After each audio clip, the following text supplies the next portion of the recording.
আল্লাহর রহমতে আপনি যদি লাইফে সফলতা পেতে চান, ৩টা বিষয় আপনার সবসময় নিজের ভিতর রাখার চেষ্টা করবেন। একটি হচ্ছে আপনার ফ্যামিলি প্রবলেম। আপনার পরিবারে যদি কোনো ঝামেলা সমস্যা থাকে, পরিবারের কোনো বিষয় নিয়ে কখন কারোর সাথে আলোচনা করবেন না, কখনো শেয়ার করবেন না।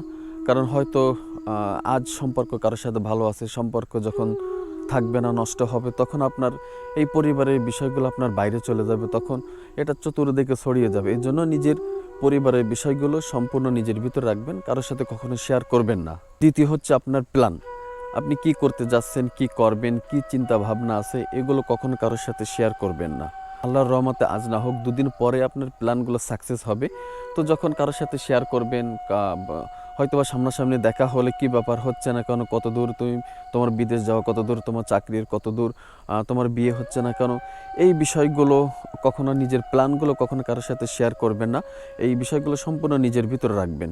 যতক্ষণ না পর্যন্ত আপনার প্ল্যানগুলো সাকসেস না হচ্ছে, ততক্ষণ পর্যন্ত আপনার যে চিন্তাভাবনা, প্ল্যানগুলো সম্পূর্ণ আপনার ভিতর রাখা উচিত এবং রাখতে হবে। নাম্বার 3 হচ্ছে আপনার লাইফের কোনো এমন সিক্রেট কিছু কিছু ঘটনা থাকে। প্রত্যেক মানুষের জীবনে সিক্রেট কিছু বিষয় থাকে বা কোনো ঘটনা থাকে। এই ঘটনাগুলো আপনার যতই কাছের বন্ধু হোক, যতই আত্মীয় স্বজন হোক, যতই শুভাকাঙ্ক্ষী হোক, আপনি কখনো কারোর সাথে শেয়ার করবেন না।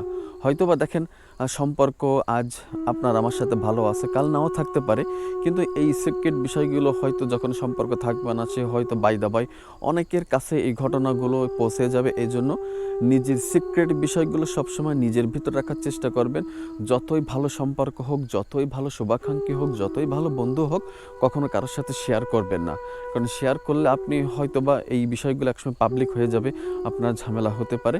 এই জন্য এই বিষয়গুলো সবসময় সাবধানতার সাথে অবলম্বন করবেন। এমন প্রতিনিয়ত ঘটনা আমরা দেখতে পাই যে নিজের যাকে আপনি বিশ্বাস করে কথাগুলো বলছেন, ঘটনা শেয়ার করছেন, হয়তো বা দেখবেন ওই কথাগুলো সে অন্য কারোর সাথে শেয়ার করে দিছে। এজন্য এই বিষয়গুলো সবসময় একটু সাবধানতা অবলম্বন করবেন।